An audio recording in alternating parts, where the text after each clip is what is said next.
Bom dia, meus irmãos, graça e paz.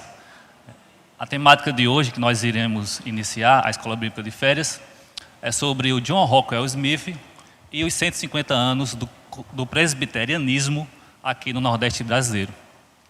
Mas essa nossa Escola Bíblica de Férias, ela vai perdurar aí até o dia 12 de fevereiro. Tá?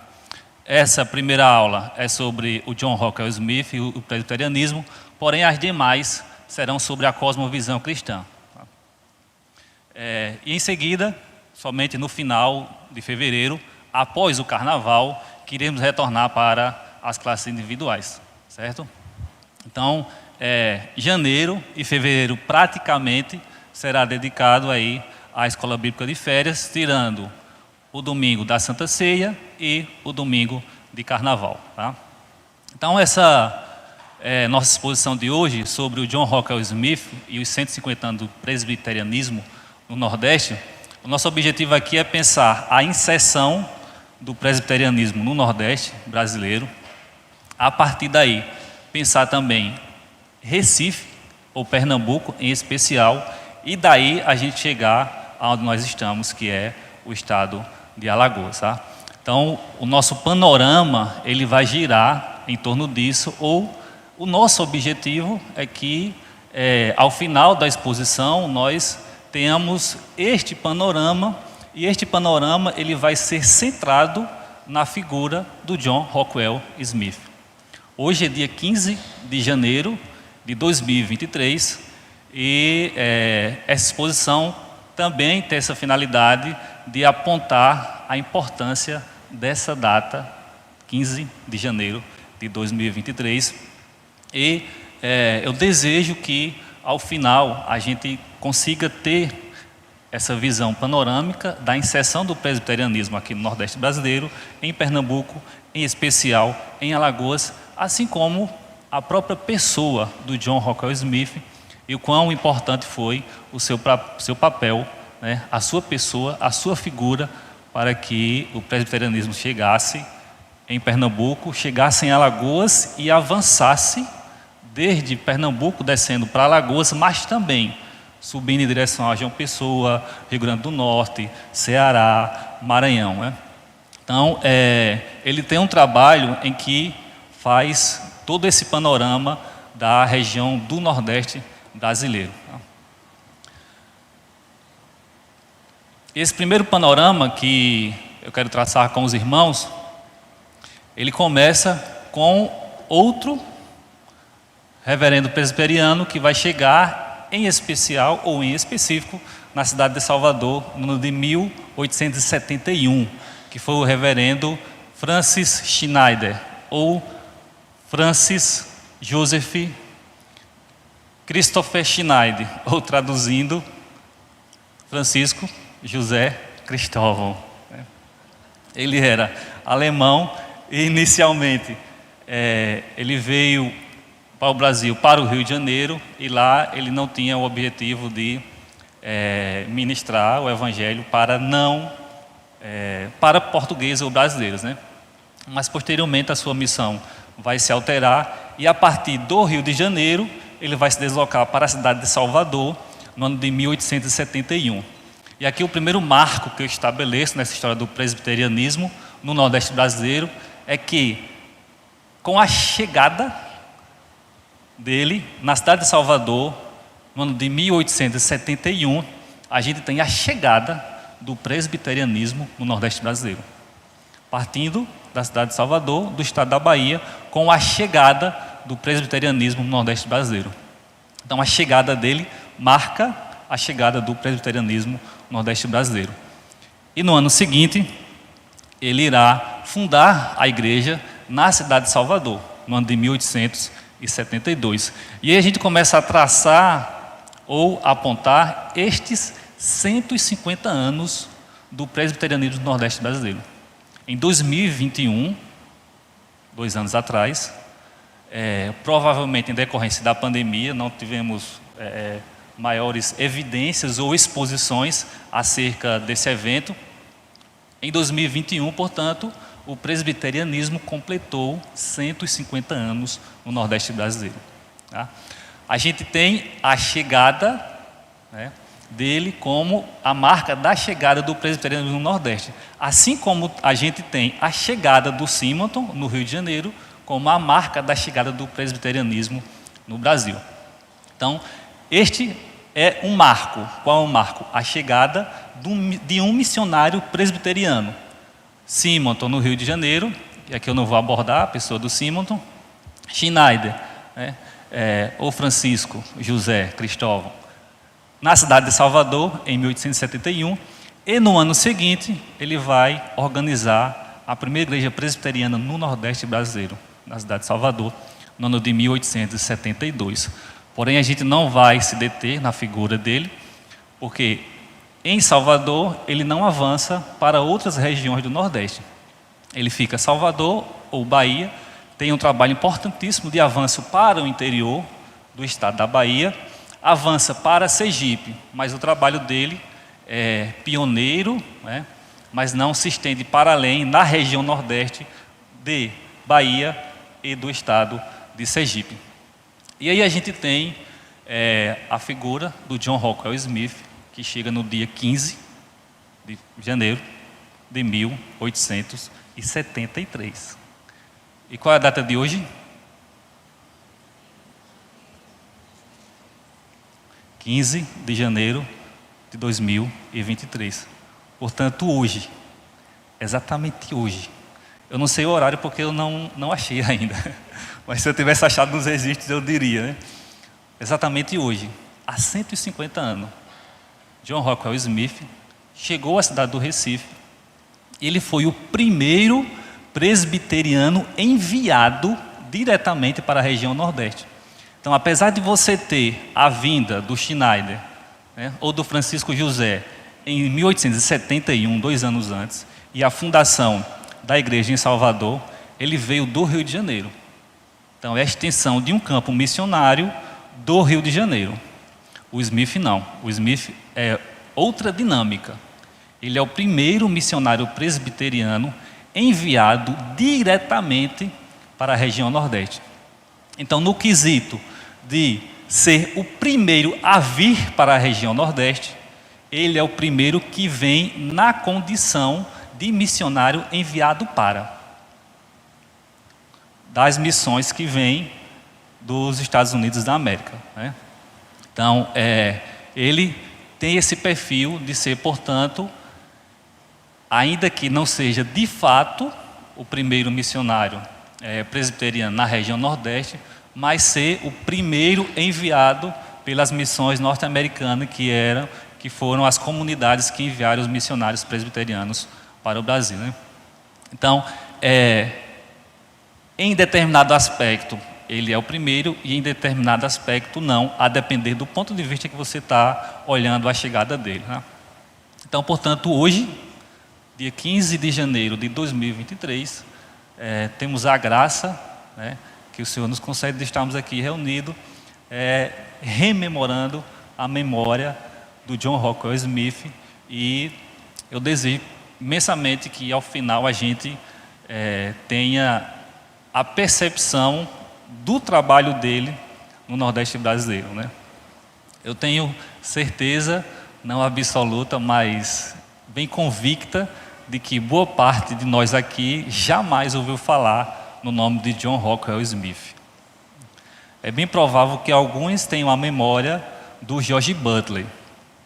O George Butler, em decorrência do trabalho em Garanhuns, do seminário, o George Butler, ele vai substituir o John Rockwell Smith. Então, só lá no finalzinho, a gente vai citar, em alguns momentos a gente vai recorrer à figura do George Butler. Tá? Então, o Smith, ele chega em 73, no dia 15 de janeiro de 1873, portanto, temos a graça aí de hoje estarmos aqui, seja tanto rememorando, mas também poderíamos atribuir celebrando, né, que Deus tocou no seu coração e o enviou para a cidade do Recife. Tá? Vamos abordar mais detalhadamente um pouco à frente a sua chegada no Recife. Em 74, e aí a gente começa a entrar em Alagoas, né? Até o momento, o registro mais antigo que eu pude localizar da ação presbiteriana em Alagoas é um culto realizado por John Rockwell Smith em 1874, mais especificamente dia 14 de junho de 1874. Então, se hoje a gente lembra dos seus 150 anos da chegada em Recife, no Nordeste, no ano que vem, provavelmente lembraremos dos seus 150 anos de chegada em Alagoas. Tá?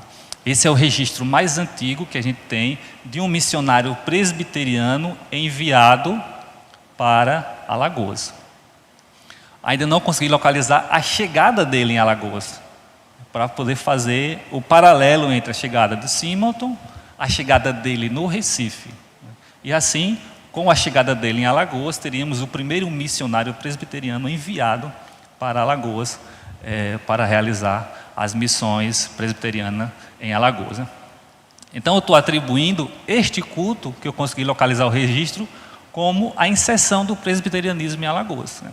Então, a gente tem, provavelmente, em 2024, os 150 anos da chegada do presbiterianismo em Alagoas.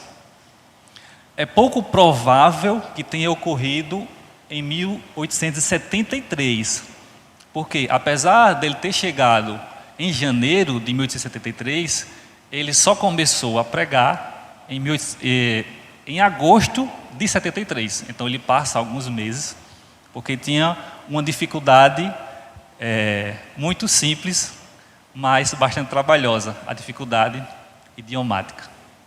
Ele não falava português. Né? Então, ele passa um período de adaptação para poder iniciar a ministração do Evangelho, né? Que é iniciado em agosto. Então, a gente tem aí, entre agosto e dezembro, talvez ele tenha vindo a Alagoas, talvez, mas ainda eu não tenho condições de afirmar isso, né? Mas em 74, em junho de 74, tranquilamente eu afirmo que John Rockwell Smith realizou um culto presbiteriano na cidade de Maceió, segundo eu consigo alcançar pelos registros. Então, a gente teria aí, em 2024, 150 anos do presbiterianismo em Alagoas. Em 78, e a gente seguindo a linha, né, assim, ó, de cima para baixo, em 78 ele vai organizar a igreja no Recife, e a igreja em Alagoas é organizada em 77. Também provavelmente ecoe na memória de algumas pessoas a igreja de Pão de Açúcar, que foi organizada em agosto de 1887. Só que no mês seguinte, em setembro, foi organizada a igreja presbiteriana em Maceió. Então, a gente tem a organização dessas duas igrejas no ano de 1887 pelo John Rockwell Smith. Em 1894, a igreja presbiteriana em Maceió encerra o seu trabalho. E aí ele só é organizada novamente em 1908. Tá? Nesse período aí houve o trabalho em Maceió, porém a organização de fato, segundo os historiadores da igreja presbiteriana, foi em 1908. A reorganização. Né? E aí eu coloquei no slide reorganização, porque você já tinha uma igreja organizada, ela para um trabalho, depois retorna e, portanto, é reorganizada. Em outubro e no começo de novembro, nós falamos sobre os 5 solas e nós não, né? Pastores qualificados para isso, eu não, né? Pastor Célio, pastor Digleito, né? Falaram sobre os 5 solas. E aí, em uma dessas reuniões foi falado sobre a igreja reformada holandesa que atuou no Nordeste brasileiro entre 1630 e 1654. Por que eu quero retornar lá atrás? Nós estávamos falando de 1871, 72, 73, 1800. Aí eu quero fazer uma digressão lá no século 17, entre 1624 até 1654, para ecoar em nossa memória também que o trabalho da igreja reformada e aqui eu estou falando ou pensando reformada estritamente um trabalho de uma igreja calvinista, fazendo aquela divisão da reforma protestante entre igrejas luteranas, e posteriormente a reforma em Genebra, que passa a ter um sentido ou sinônimo de calvinista, atribuir o termo igreja reformada. E aí, na Holanda, a igreja ela se reforma a partir da influência do calvinismo naquele território. E a igreja que passa a atuar na Holanda chama-se Igreja Reformada Holandesa. E essa igreja ela vem para o Brasil no século XVII, junto com os holandeses que vêm tomar posse do Nordeste brasileiro. E aí, a primeira vez que eles vêm de fato é em 1624. Repito, nós estávamos falando de 1871, 72, 73, 74. Nós vamos lá atrás para poder traçar um panorama mais amplo ainda da atuação da igreja reformada no Nordeste brasileiro. Quando a gente pensa esse panorama, a gente pode retornar até 1624, porque a atuação da igreja reformada holandesa na cidade de Salvador foi em decorrência do envio de 7 pastores para aquela cidade. Eles ficaram durante um ano, depois foram expulsos pelos portugueses e retornaram em 1630. Em 1630, a partir de Pernambuco, Recife, Olinda, depois Recife. Recife é fundado pelos próprios holandeses. A capital naquele momento de Pernambuco era Olinda e eles fundam a cidade do Recife. A igreja reformada holandesa ela vem junto com o Estado holandês e aproximadamente 50 pastores são enviados e há um trabalho muito extenso, muito profícuo, muito difícil e árduo naquela conjuntura para os pastores enviados naquele momento, né? Alagoas, aí eu coloquei uma interrogaçãozinha: teria ocorrido o culto reformado em Alagoas em 1634? Ainda é algo para se averiguar melhor, tá? Apesar de eles ter chegado em 1630, os holandeses vão ficar restritos a Recife e Olinda durante aí aproximadamente esses 4 anos, depois que vão se estender para o Nordeste e de fato estão em Alagoas a partir de 1637. Se em 1634 eu não tenho condições de afirmar, em 37 eu tenho condições de afirmar sim. É certo que houve culto reformado em Alagoas a partir de 1637, com o domínio dos holandeses no Nordeste brasileiro. E eles vão sair ou ser retirados de Alagoas a partir de 44. Em 1644 ocorre um processo chamado de retomada desse território pelos portugueses, né? E vai se estender até 54, quando definitivamente os holandeses eles são expulsos do Nordeste brasileiro e é retomado pelos portugueses. E aí nós tratamos na exposição de novembro sobre alguns efeitos ou desdobramentos ou consequências da igreja reformada estar atuando no Nordeste. Um deles, catecismo trilingüe.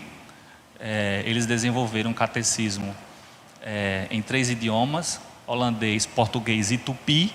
Por que tupi? Para catequizar os indígenas.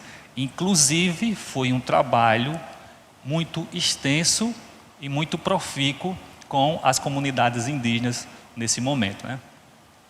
É tanto que, quando os holandeses saem, uma parte dos indígenas que estão no litoral brasileiro, no litoral nordestino mais especificamente, se deslocam para o interior, fugindo dessa perseguição que eles teriam dos portugueses quando retomam o território brasileiro.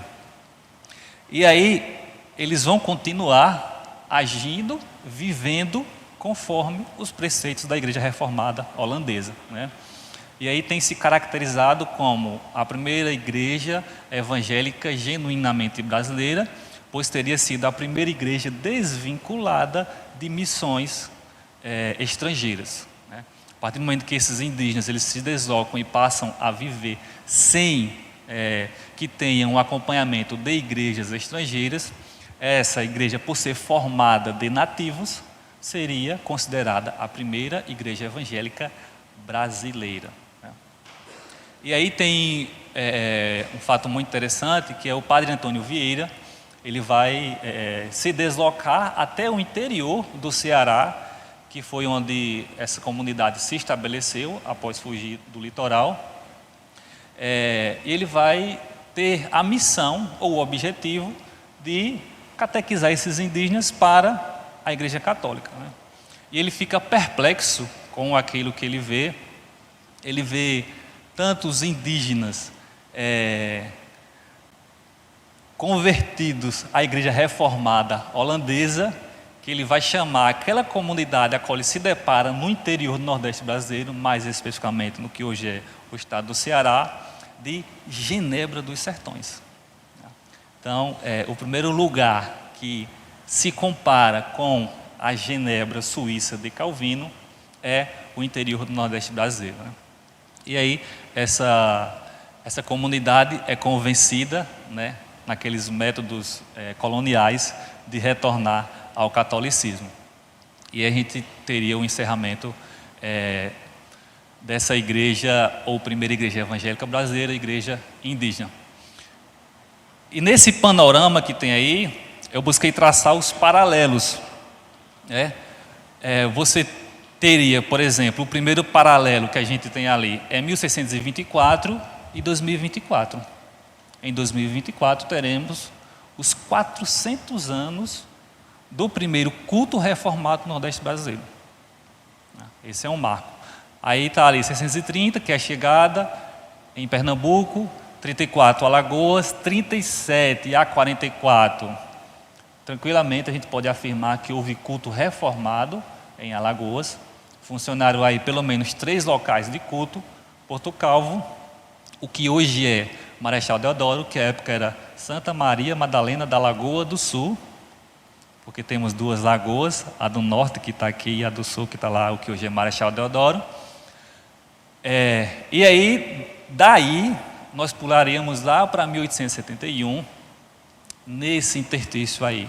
Tivemos atividade protestante no que é chamado, a partir da abertura dos portos, no ano de 1808. A gente lá, 1600 e alguma coisa, nós estamos falando do período colonial, em que você tem o Brasil na condição de colônia de Portugal. E havia um acordo imposto por Portugal, em que a colônia somente comercializava com a sua metrópole, que era com Portugal e mais ninguém.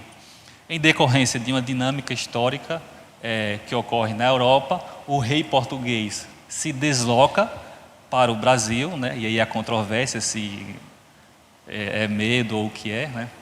Se desloca para o Brasil, inclusive nessa dinâmica aí se insere Alagoas como uma província autônoma.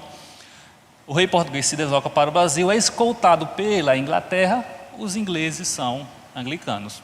E é feito um acordo para que os portos sejam abertos às nações amigas. E as nações era a nação inglesa, né? Então, os ingleses passam a ter autorização para residir no Brasil. Se os ingleses vêm, a religião anglicana vem junto, e a partir daí eles passam a ter autorização para realizar culto, né, mas exclusivamente para estrangeiros, em locais fechados, com uma série de restrições, né? Então, essa é considerada a primeira atividade protestante, e aí a gente tem de caráter contínuo, ou seja, ininterrupto, a partir de 1808, 1810, com os anglicanos se estabelecendo no Brasil. Em seguida, com a independência, a partir de 1822, o Brasil ele muda sua circunstância, em parte, mas em parte, porém não, porque o Império Brasileiro ele vai ser um império que vai ter uma religião oficial, que é a Católica Apostólica Romana. Então você tem uma religião de Estado, né?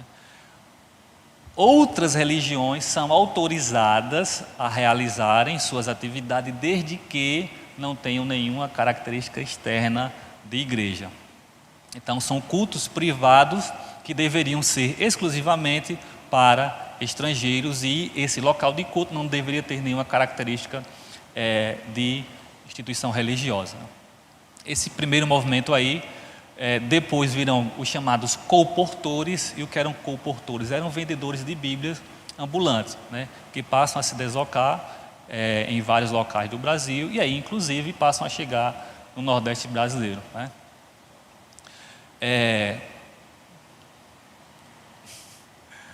Para a gente fechar esse panorama aí, em 1871, né, tivemos então, em 2021, esses 150 anos da chegada do presbiterianismo no Nordeste. Anteriormente a gente estava falando da Igreja Reformada, a qual a Igreja Presbiteriana tem como tradição. Em 2022, ano passado, tivemos os 150 anos da organização da primeira igreja presbiteriana no Nordeste, que foi a igreja em Salvador. Houve uma celebração lá, eles celebraram esses 150 anos. Acredito que em 2021, em decorrência da pandemia, isso foi extremamente afetado, né? E no dia 15 de janeiro, como já falamos, né, hoje, de 2023, 150 anos da chegada do John Rockwell Smith em Pernambuco, em Recife, sendo o primeiro missionário enviado diretamente para uma missão presbiteriana no Nordeste brasileiro.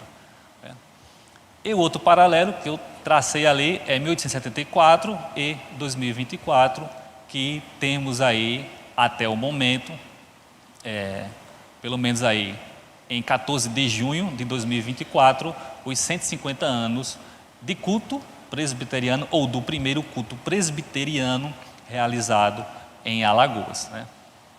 E a gente começa a entrar na figura do John Rockwell Smith, que ficou conhecido pelos historiadores como o Simonton do Norte.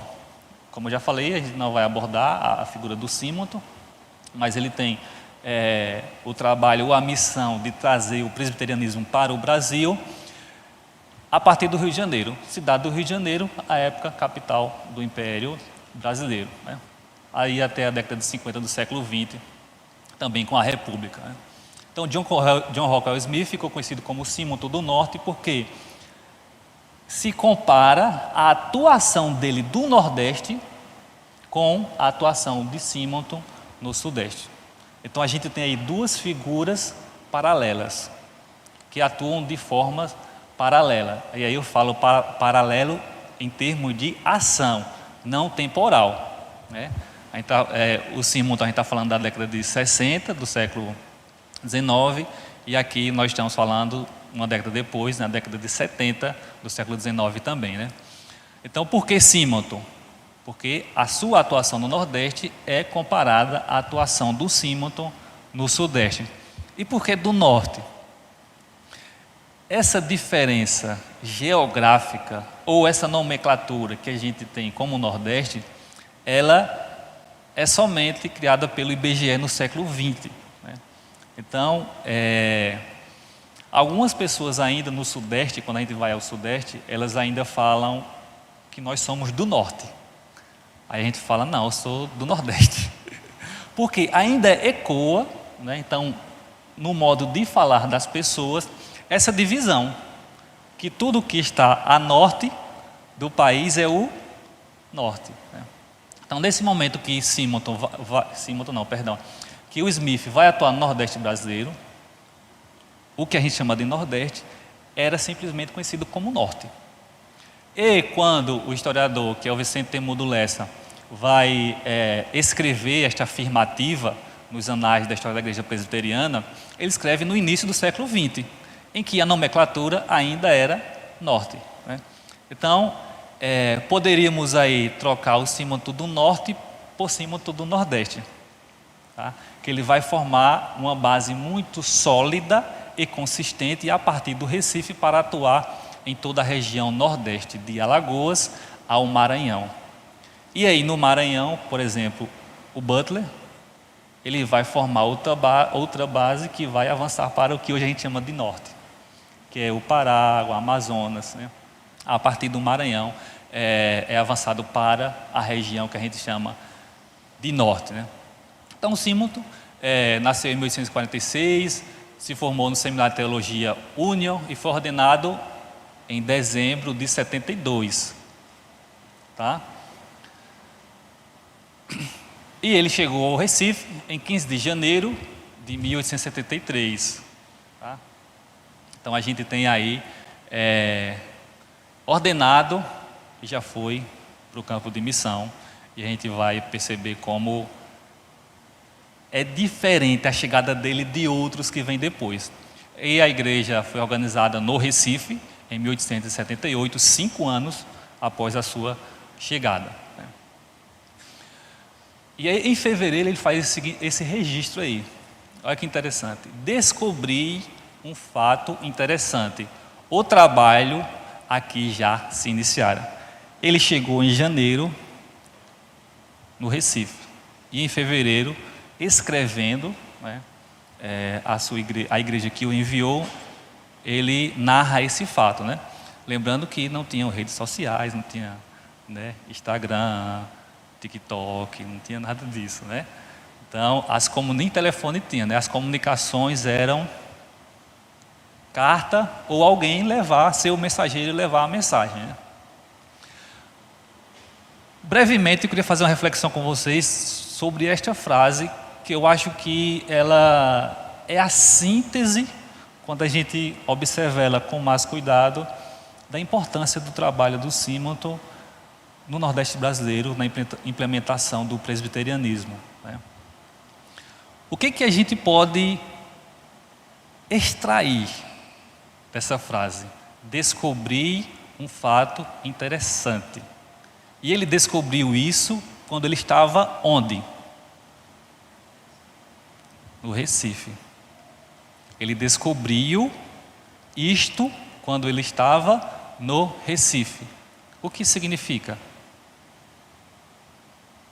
Quando ele saiu, quando ele pegou o barquinho lá nos Estados Unidos, ele sabia que existia algum trabalho evangélico no Nordeste brasileiro? Não. Descobri um fato interessante. O trabalho aqui já se iniciara. Então ele é um pioneiro em termos de ser não só aquele, e aí no caso será o segundo, né? Porque mais à frente eu vou falar sobre aquele a qual ele se refere, né? Quando ele sai de lá, a percepção que ele tem é que eu vou chegar em um lugar a qual eu não falo de idioma, a qual eu não conheço ninguém. Eu não sei, relativamente sabia o que iria lhe esperar, mas não tinha previsibilidade nenhuma do que ou onde ele ficaria, né? Então, isso será diferente para todos os outros pastores que serão enviados. Porque a partir da base missionária que ele estabelece no Recife, todos os outros que vêm, eles sabem para onde vão. Eles têm um porto relativamente seguro, que é o trabalho que vai ser estabelecido por John Rockwell Smith. Então, quando ele sai para onde vai, mas sem saber como vai se estabelecer de fato ali na cidade do Recife, né? Então, o trabalho já se iniciara. E que trabalho seria esse?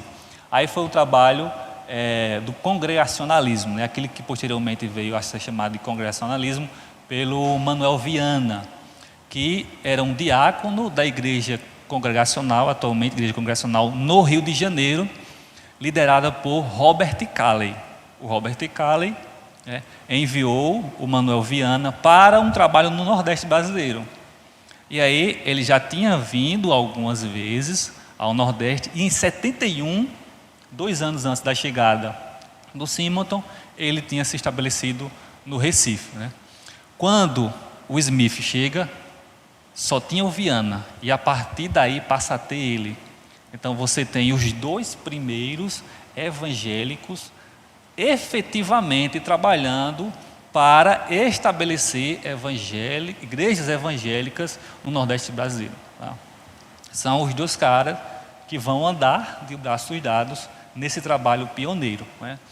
É como a gente imaginar desbravar a caatinga do sertão nordestino. Não sei alguém aí que já teve a oportunidade de conhecer a caatinga. Imagine nós uma mata fechada do semiárido nordestino, né? Então, o trabalho pioneiro é aquele que primeiro vai derrubando aquelas árvores para poder abrir o caminho. Então, o Viana e o Smith são esses dois primeiros pastores, um congregacional e outro presbiteriano, que vão abrindo este caminho para os demais pastores que vieram a trabalhar no Nordeste brasileiro.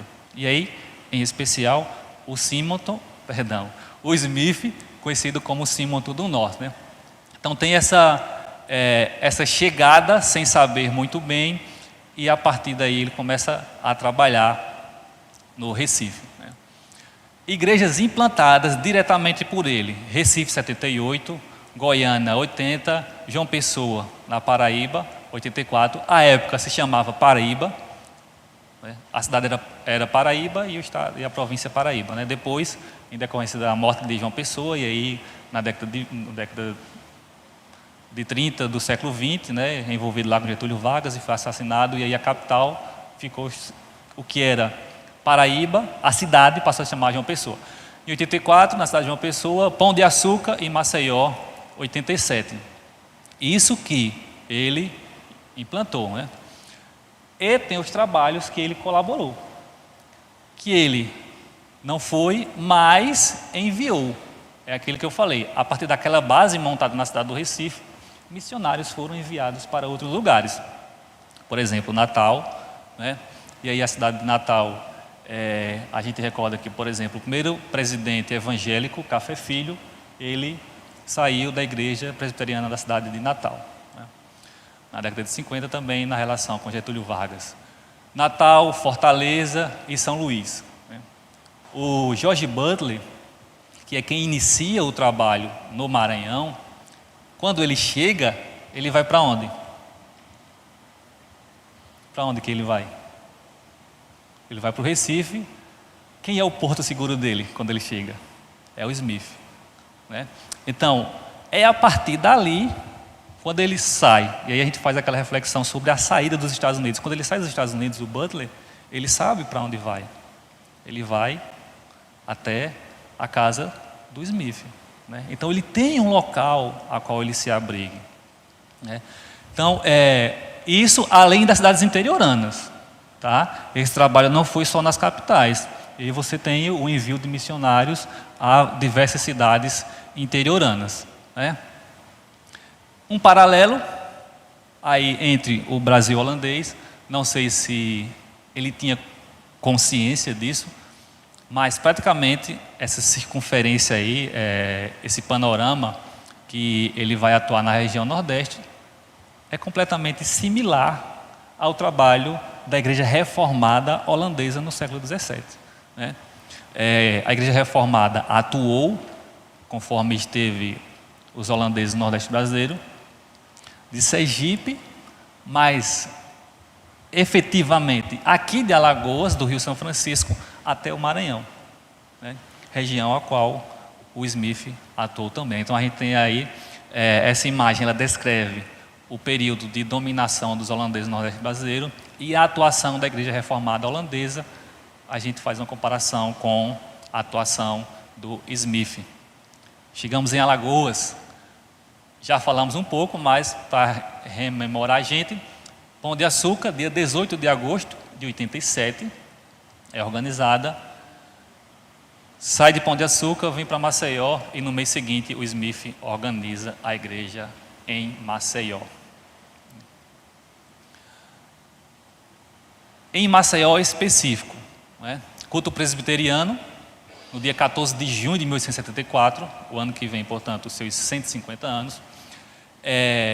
A igreja só foi formada em 87, né? Então a gente tem aí de 74 a 87 um período de certas atividades. Dentro destas atividades, a gente tem, por exemplo, né, em 1885, quando o Smith vem com o Joseph Henry Gauss, o Gauss ele acaba ficando em Maceió e aí passa aproximadamente um ano realizando atividades na cidade de Maceió. Quando se estabelece a congregação na cidade de Maceió, aí foi o licenciado Juventino Martinho da Silva. Depois ele vai assumir novamente a igreja, eu coloquei mais abaixo, né? Vai realizar também um grande trabalho na região Nordeste. E a igreja de fato é organizada, né, na cidade de Maceió no ano de 1887. Esse panorama aí de Maceió. E o seu primeiro pastor foi o reverendo José Francisco Primenho da Silva, natural de Brejo de Amado de Deus. Ele foi um comportor e evangelista. Quer dizer, aquela figura que pendurava a Bíblia, né, na sua bolsa e saía vendendo. Era um vendedor, o comportor era um vendedor ambulante de Bíblias, né? Essa foi uma das principais estratégias do avanço do protestantismo nessa configuração. Os presbiterianos, os congregacionais, bem como os batistas, os metodistas vão adotar esse método, né, de evangelização a partir da venda ou distribuição gratuita de Bíblias, né? Ordenado em maio de 87, e aí a igreja em Maceió, em Pão de Açúcar, em agosto ele estava lá, né, junto com o Smith, na organização da igreja em Pão de Açúcar, assim como estava em setembro de 87 na organização da igreja em Maceió. Ele, o José Francisco Primenho da Silva, junto com o Belmiro de Araújo César e João Batista de Lima, eles foram ordenados juntos no dia 22 de maio de 1887. E eles são os 3 primeiros pastores brasileiros, do Nordeste brasileiros a serem ordenados, né? São os primeiros pastores presbiterianos brasileiros ordenados, né? E destes trava-língua 3, o José Francisco Primenho, que vem assumir a igreja presbiteriana em Maceió, né? O outro foi enviado para Goiânia e o outro para João Pessoa. E assim, a gente encerra esse panorama, né, da atuação do John Rockwell Smith. Acredito que do nada já temos alguma coisa, né? Ainda temos muito a saber sobre a atuação do John Rockwell Smith no Nordeste, mas também em Alagoas. Ele ficou no Recife, ou atuando no Nordeste, até 1892, e a igreja em Maceió foi dissolvida em 1894, 2 anos após a sua saída. Provavelmente há uma série de circunstâncias que vão colaborar, infelizmente, para que a igreja em Maceió seja fechada, e talvez uma dessas, né, tenha sido a saída dele e a reorganização do trabalho missionário pelo George Butler, que ele vai visar a atuação interiorana de Pernambuco, seguindo os trilhos do trem, né? E aí você tem um trabalho que passa a ser mais efetivamente no interior de Pernambuco, seguindo a linha do trem do Recife até a cidade de Garanhuns. E aí normalmente é bem mais lembrado. Garanhuns ecoa muito em nossa memória acerca da atuação do presbiterianismo em Pernambuco e no Nordeste brasileiro, né? Então, uma série, né, de fatores provavelmente levaram ao fechamento da igreja em Maceió. E provavelmente entre estes esteja a saída do Smith, ou a ida dele para o Rio de Janeiro, e essa reorganização do avanço missionário a partir da linha do trem, né? E aí, brevemente, para a gente se jogar no século XIX em Alagoas, né? A gente está falando do século XIX, 1800 e alguma coisa, 1700 e alguma coisa, né? Não tinha essa BR aqui, nem duplicada, nem feita, não tinha nada, né? A viagem normalmente era feita por navios que costeavam o Brasil, transportando passageiros, né? E a outra seria vir de cavalo, né? Então, a viagem mais rápida do Recife para Maceió seria navegando, de navio, costeando, né? Então, talvez, né, esses fatores logísticos tenham pesado, assim como também fatores climáticos, né? Quem conhece aí a cidade de Garanhuns, acredito que 99% conheçam, né? Aquele climazinho de montanha, né? Então, talvez outro fator que tenha pesado na decisão de deslocar. E aí você tem uma série de fatores, né? Mas o que buscamos enfatizar aqui foi esse pioneirismo do John Rockwell Smith, ou o Simonton do Norte, em que é o primeiro presbiteriano de fato enviado para o Nordeste brasileiro, né?